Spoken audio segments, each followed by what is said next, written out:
Huh?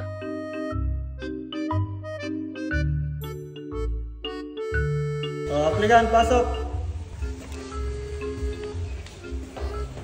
Magandang umaga, Kapitan. Engineer Dax. Engineer Dax, maganda na pangalan mo, engineer ah. Siyempre. Engineer, magkano ang magpagawa ng isang barangay hall? Isang barangay hall, Kapitan. Yes. 3 million lang. Ayan ha. Ampol. 3 million.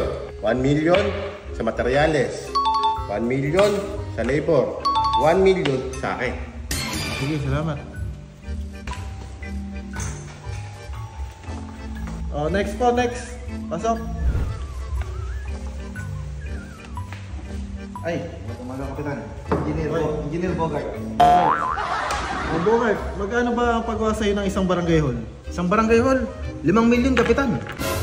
Oh shit! 2 million sa labor, 2 million sa materyales, 1 million lang sa akin. Sige. Salamat. Tawagan na lang kita, engineer. Okay, next po. Next, applicant.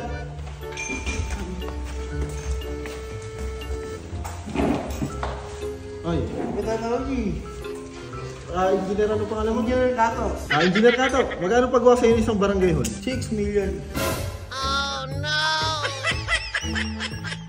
Paano yung hatian mo sa 6 million?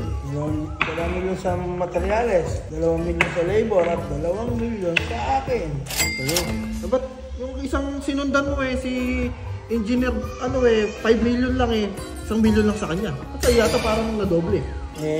Alam mo naman, pang food trip ko, syempre, 1 million sa food trip. 2 million, parang 2 katumbas mo Dahil na nga ka. Patawag na lang kita. Salamat. Okay, thank you. Sunod applicant. Magandang umaga po, Kapitan. Uy, sino ka ba?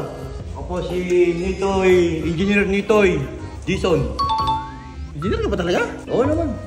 Kasi balak namin dito sa barangay magpagawa ng barangay hall. Magkano ba sa'yo isang barangay hall pagka magpapagawa? 9 million. 1 million? Kap, yung 3 million po, para po sa akin. Sige. Yung 3 million, para sa iyo naman. Ito hinahanap kong engineer. Napakagaling. Para saan man ngayon yung 3 million na sobra? Yung 3 million, doon natin ibibigay kay Engineer Dax. Dahil 3 million lang ang paggawa sa kanya? Oo. Sige. Magaling to, magaling. Thank you po, Kap. Congrats.